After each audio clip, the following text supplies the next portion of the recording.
Nomor 1, bentuk pelanggaran dan hukuman yang ketentuannya diatur oleh pemerintah adalah takzir. Yang kedua, upaya jihad dapat dilakukan antara lain melalui kerja hati, kerja lisan, kerja akal, dan kerja badan. Contoh jihad melalui kerja akal adalah A. Merancang secara matang kegiatan lembaga dakwah dan pendidikan. Selanjutnya yang ketiga, Ruslan mempunyai rasa dendam terhadap Rudy karena tersinggung sehingga ketika keduanya bertemu mereka berkelahi.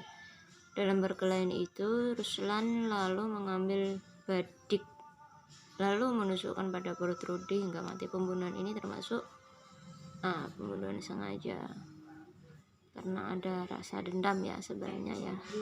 Kemudian nomor 4, Rushdie memberikan argumentasi dan penjelasan tentang keadilan ajaran Islam dalam debat yang mendiskreditkan pembagian warisan 2:1 antara bagian laki-laki dan perempuan. Kegiatan ini termasuk jihad melalui bidang C. Lisan, argumentasi ya, lisan ya. Kemudian nomor 5, Hirman merasa jengkel terhadap Mustafa karena diajak.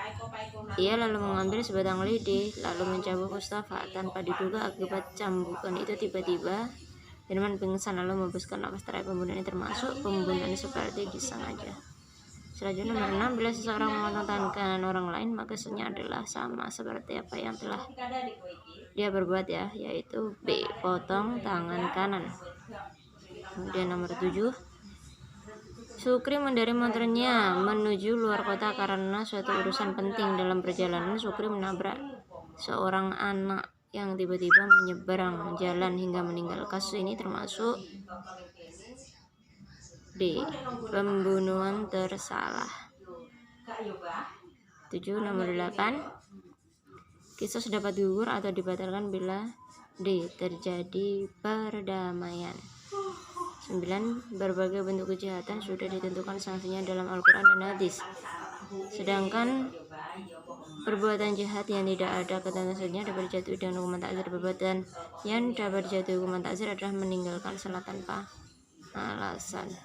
Perbuatan dapat takzir meninggalkan mencuri barang dalam rumah, memukul tangan hingga patah. Perbuatan yang dapat dijatuhi hukuman takzir meninggalkan salat tanpa alasan, mencuri barang dalam rumah, menuduh seorang berzina, memukul tangan hingga patah, salah semua. Perbuatan yang dapat dijatuhi hukuman takzir, yang dapat dijatuhi takzir meninggalkan salat, kecuali HP ini ya.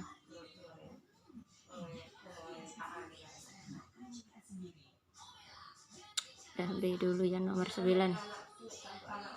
Nomor 10, Aslam memiliki hak untuk berkisos basuh atau atas tindak pidana pembunuhan sengaja yang ia lakukan. Aslam meninggal dan hak kisosnya ternyata jatuh ke basuh. Bagaimana misalkan kisos basuh gugur? Nomor 11 ya, John mencuri sapi tetangganya yang dibiarkan berkeliaran pada malam hari.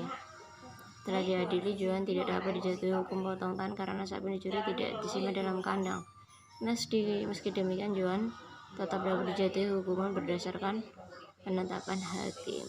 Nomor 12 terakhir, Fulan secara tidak sengaja menabrak Dodo hingga meninggal. Keluarga Dodo telah memaafkan ketidakmampuan dan dapat menerima dengan ikhlas membayar diat mughaladzah atau denda berat yang dapat diambil dari harta Fulan sendiri. Oke, semoga bermanfaat. Sudah kita kerjakan semuanya. Bismillah, ujian selesai.